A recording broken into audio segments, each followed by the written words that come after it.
శ్రీ గురుభ్యో నమః. అందరికీ జై శ్రీరామ్. అధర్మాత్ముడైన రావణాసుని విడిచిపెట్టి ధర్మస్వరూపుడైన రాముడిని శరణు కోరడానికి వచ్చాడు విభీషణుడు.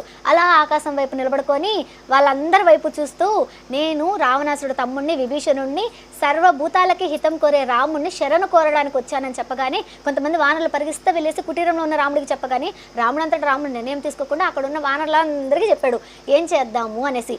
వానరులందరూ బాగా ఆలోచించి ఇటువంటి సమయంలో ఖచ్చితంగా శత్రువు తమ్ముడు మన దగ్గర ఉండడానికి వీల్లేదని చెప్తారు. అందరూ చెప్పిన మాట కూడా అదే కాబట్టి ఒక్కసారి జ్ఞానుడైన హనుమంతుడి వైపు చూస్తాడు రామచంద్ర ప్రభు. అప్పుడు రాముడు చూపుని గమనించిన హనుమంతుడు వినయంగా నమస్కరించి, నేను వెళ్ళినప్పుడు ఆయన బుద్ధిని గ్రహించింది ఏంటంటే పరమ ధర్మాత్ముడు విభీషణుడు, అటువంటి ధర్మాత్ముడిని మన దగ్గర ఉంచుకోవడం తప్పేమీ లేదు.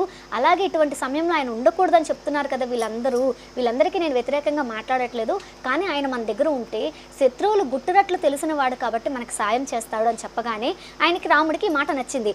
సరే అని చెప్పి ఆయన అనుకునే లోపే సుగ్రీవుడు వచ్చేసి వద్దు మనం ఒకవేళ నిద్రపోతుంటే మనల్ని చంపేయచ్చేమో, అయినా అన్నదమ్ముని విడిచేసి వచ్చినోడు రేపు మనల్ని కూడా విడిచేయడానికి ఏంటి గ్యారెంటీ అనగానే చిన్న నవ్వునవుతాడు రాముడు.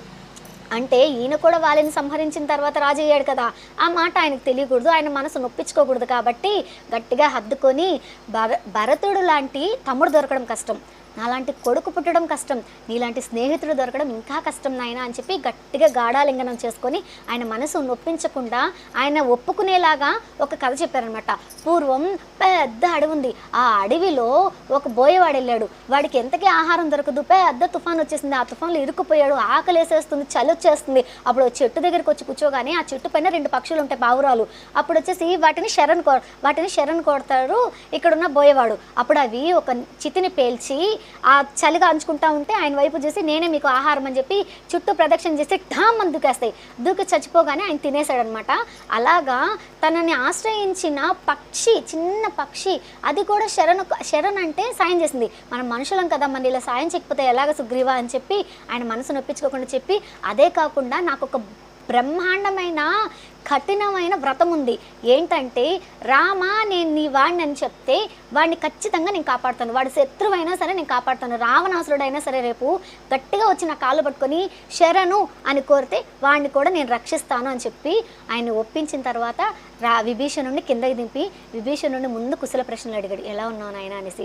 తర్వాత రావణాసురుడు ఎలాంటి వాడు, ఆ కుంభకర్ణుడు ఎలాంటి వాడు, ఈ ఇంద్రజిత్ ఎలాంటి వాడు, ఇవన్నీ తెలుసుకున్న తర్వాత ఇప్పుడు సముద్రాన్ని ఎలా దాటాలి అని అందరూ ఆలోచిస్తూ ఉండగా రాముడు వచ్చేసి విభీషణుడిని సలహా అడుగుతారు, ఏం చేద్దాం విభీషణ అనేసి. ఎప్పుడు కూడా రాజు ఆయనకు అన్నీ తెలుసని అనుకోకూడదు, రాజు అయినా సరే ఎవరైనా సరే మనకు తెలిసినప్పటికీ పక్కన వాళ్ళకి విలువిచ్చి మాట్లాడడం నేర్చుకోవాలి, అది రాముడి దగ్గర నేర్చుకోవాలి. రాముడు విభీషణుడిని అడగగానే విభీషణుడు వినయంగా నమస్కరించి ఒకసారి తపస్సు చేసి ఈ సముద్రంని మెప్పించి మనం వారధి కట్టుకోవడానికి మనం అవతలకి వెళ్ళడానికి సాయం చేయమని అడగండి అని చెప్పగానే ఆయన సరే అంటాడు. ఇదంతా జరుగుతూ ఉంటే ఒక రాక్షసుడు బాగా గమనించాడు, మొత్తం చూశాడు. ఇంకా చూసి 6 బాటంగా హుటాహుటిన లంకకి వెళ్ళిపోయి రావణాసుడి దగ్గర బాగా గోలా పడిపోయి టక్కన పైకిలేసి, అమ్మ నాకు బీపీ వచ్చేస్తుంది, నాకు షుగర్ వచ్చేస్తుంది, నాకు అన్నీ వచ్చేస్తుంది, దిక్కుమాల రోగాలు అనేసి మొక్కలను మంచినీళ్ళు ఇండి ముందు దిక్కుమాలింది, మనం మంచినీళ్ళు తాగుతాం, ఆయన మంచినీళ్ళు తాగుతాడా, ఒక్క ఉండడు నెత్తురు గడగడగడగడ తాగేసి టక్కన కింద వేసి, అమ్మా అది సైన్యమా ఇంకేమన్నానా, ఇటు సముద్రం ఉందా లేకపోతే వానరులు సముద్రంలో కనిపిస్తున్నారు అర్థమే కాలేదు లంకలో, అసలు సముద్ర తీరంలో నాయన రావణ వద్దాగి ఎగిరిపోతావు, నువ్వు ఎగిరేది కాక మేమందరం ఎగిరిపోతాము, అది సైన్యం కాదు, అసలు ఆ సైన్యాన్ని చూడడానికి కనుచూపు మెరక్కొడు సరిపోరు, 3 బలగాలుగా విడదీశాడు రాముడు అని చెప్పి జరిగిన విషయాలన్నీ చెప్పేసి, యాజ్ ఎ ఫ్రెండ్గా నేను నీకు ఒక రిక్వెస్ట్ చేస్తున్నాను, ఏంటంటే నా మాటని సీతను ఇచ్చేసే అంటాడు. ఇవ్వగా వీడికి బుర్రలో పిచ్చికిపోయి టంగా నెత్తి మీద కొట్టేసి పరపగా ఏం చెప్తాడు. తర్వాత సుకాసురుడు అని ఒక రాక్షసుడిని దగ్గర పిలిచి, ఒరే నాయన నువ్వు వెళ్ళేసి అక్కడ ఏం జరుగుతుందో కనుక్కొని రా అంటాడు. ఈ సుకాసురుడు అనేవాడు సగం చిలుకలాగా సగం రాక్షసుడిలాగా ఉంటాడు అనమాట, భీకరకంలో ఉంటాడు. వాడు హుటాహుట్టిన ఆడికి పోయిన వెంటనే ఆడ నిలబడుకొని దర్జాగా, నేను రావణాసుడు దూతను మాట్లాడుతున్నాను, వాలి మా రావణాసుడికి బెస్ట్ ఫ్రెండ్స్ అనమాట, నువ్వు మా మాట వినేసి మాతో పాటు వచ్చేసి చేతులు కలిపేసి, ఈ రాముడు ఎప్పుడు ఉంటాడో ఎప్పుడు పోతాడో తెలియదు, రాముడితో సామాసం వద్దు నీకు అని చెప్పగానే పిచ్చి లేసిపోయింది సుగ్రీవుడికి. కుక్కను ఉండడు కొట్టారమ్మా, వానరులందరూ వాయించి పడేస్తే రామా కాపాడు అన్నాడు. చూసారా, రాముని శరణంటే కాపాడుకుని ఉంటాడా. రాముడు అప్పుడు కొట్టొద్దని ఆపి పెట్టిన తర్వాత ఆయన మళ్ళీ బతుకు జీవుడా రామా దండం పెడతా స్వామి నీకు అని చెప్పి మళ్ళీ పైకి ఎగిరి సుగ్రీవుడు సుగ్రీవుడు అది చూసి నువ్వు నాకు ఏదో ఒక సమాధానం చెప్పకపోతే నేను పోయి మా రాజుగారికి చెప్పాలి కదా, సమాధానం చెప్పమని చెప్తాడు. అప్పుడు సుగ్రీవుడు నా ప్రాణం పైన నా స్నేహితుడు నేను విడిచిపెట్టాను, నా స్నేహితుడు భార్య నువ్వు అపహరించాడు కాబట్టి నువ్వు కూడా నాకు శత్రువువే అని నేను చెప్పానని చెప్పు అని చెప్పి ఆయన చాలా మాటలు చెప్తూ ఉంటే వీడు మాత్రం కింద గమనిస్తున్నాడు ఎంతమంది సైన్యం ఉన్నారు, ఎక్కడెక్కడ ఎవరున్నారు, ఎవరి బలం ఎంత ఉంది అని చూస్తూ ఉంటే అది గమనించాడు అంగదుడు. దేవుని పైకి వాడు గొంతు ఒకసారి పట్టుకుని కిందకి లాగి ఒకటే పిడుగుద్దు గుద్దాడు. గుద్దిన తర్వాత అందరూ పట్టుకుని వాయించేశారు. మళ్ళీ వాయించేసి ఓ నా బాబాయ్ చెప్పానా బాబాయ్ వీడు వెదవనేసి, చూసారా బాబాయ్ మన బలాల్ని బలహీనతల్ని అన్నిటిని చూసి గమనిస్తూ ఉన్నాడు వీడు అసలు మంచివాడు కాదని చెప్పేసి కాలు చేతులు కట్టేసి ఓ మూల వాడేశారు. తర్వాత రాముడు 3 రోజులు తపస్సు చేసిన అస్సలు సముద్రుడు ఏ మాత్రం జంకడు. అప్పుడు కోపం వచ్చేసి రాముడికి ఒక్కసారిగా పైకి లేచి వింటి నారిని సంజించి ఠక్ ఠక్ ఠక్ అని 3 సార్లు కొట్టగానే సముద్రంతో పాటు ప్రతి ఒక్కరు వణికిపోయారు. కొండలైతే కొన్ని పగిలిపోయాయని చెప్పారు. పాములకైతే మూర్చ వచ్చేసింది. కొంతమంది వానరులకు కూడా చెవులోంచి నెత్తులు వచ్చేసింది. అంత పెద్ద వింటి నారిని టపా టపా కొట్టగానే భయపడిపోయారు అందరూ. అప్పుడు 8 యోజనాలు వెనక్కి వెళ్ళిన సముద్రుడు ఒక రూపాన్ని ధరించి దూరం నుంచి శరణాగతి శరణాగతి రామ రామ అంటున్నాడు. అప్పటికే రాముడు బ్రహ్మాస్త్రాన్ని వింటి నారికి సంధించున్నాడు. అందుకోసం అనేసి ఈయన రాకను చూసి నువ్వు ఎందుకు దారి ఇవ్వలేదంటే పంచభూతాలకు కొన్ని నియమాలు ఉన్నాయి, ఆ నియమాలను ఉల్లంఘించకూడదు రామ, ఇది బ్రహ్మ శాసనము, నీకు తెలియదు ఏముంది రామచంద్ర ప్రభు, మీరు కట్టుకోండి, మీలో విశ్వకర్మ పుత్రుడైన నలుడున్నాడు, ఆయనైతే ఇక్కడ బాగా వారధి కట్టగలరు, ఆయన చేత కట్టించుకోండి.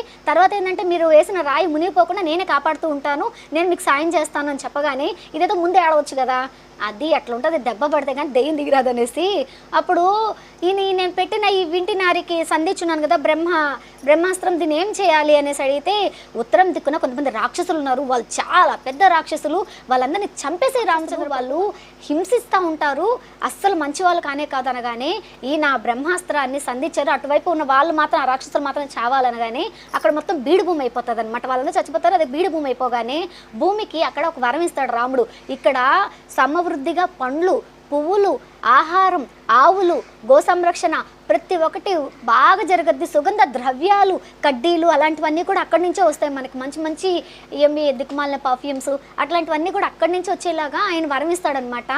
దాన్ని ఇప్పుడు మన ఆ ప్లేస్ని ఏమంటారంటే కిజికిస్తాన్ అంటారనమాట. అక్కడే ఇవన్నీ ఉంటాయి, వీలైతే డబ్బులు ఉంటే ఒకసారి టైం ఉంటే పోయి చూసేసి రండి, చక్కగా ఉంటుందంట అక్కడ. అంటే నేను కూడా చూడలేదు, మా గురువుగారు చెప్తే విన్నాను, మా గురువుగారు చెప్తుంటే విన్నట్టు ఉంటుందా, కంటికి కనిపించినట్టు ఉంటుంది, చక్కగా ఉంటుంది.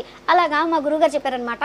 అసలు మన ధర్మం లేని చోటు ఒక్కటైనా ఉంటుందా, ఎక్కడ తవ్వండి మన శిలలు బయటపడతాయి, మన శివలింగాలు బయటపడతాయి, మన అమ్మవారి విగ్రహాలు బయటపడతాయి, ఏ నలుమూల ప్రాంతంలో చూసినా సరే మన ధర్మానికి సంబంధించిన అన్ని బయటపడతాయి, కానీ ఏ శిలువులు ఇటువంటివి బయటపడవన్నమాట. అంత గొప్పటి సనాతన ధర్మం అంటే ఇవాటి నుంచి మనందరం ఒక గట్టి నియమం పెట్టేసుకుందాము, చిన్నపిల్లలైనా సరే పెద్దవాళ్ళైనా సరే ఖచ్చితంగా బొట్టు పెట్టుకోవాలి, బొట్టు పెట్టుకున్నా బో తినాలి, లేకపోతే బో తినకూడదు. అసలు చిన్నపిల్లలు కానీ బొట్టు పెట్టుకోకుండా బో దగ్గర కూర్చుంటే పోయి విభూతి పెట్టుకోపో, లేకపోతే కుంకుమ పెట్టుకోపో, అప్పుడే బో పెడతానని చెప్పాలి.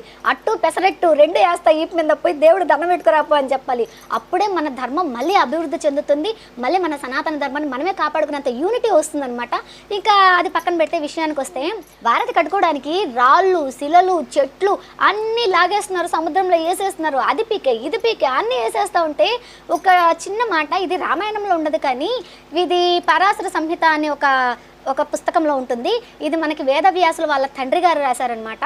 ఈయన రాసిన దాంట్లో ఏముందంటే హనుమంతుడు గోవర్ధనగిరిని తీసుకొని వచ్చేస్తూ ఉండగా అప్పుడు రాముడు వీళ్ళందరూ ఏమంటారంటే ఎక్కడున్న వాళ్ళ చేతిలో ఉన్న వస్తువులను అక్కడే విడిచేసి వచ్చేసేయండి అని చెప్పగానే ఆ గోవర్ధనగిరిని కింద వదిలేస్తూ అది బృందావనం ఆ ప్లేస్లో వదిలేస్తూ ఉంటే అప్పుడు గోవర్ధనగిరి ఏడుస్తుంది.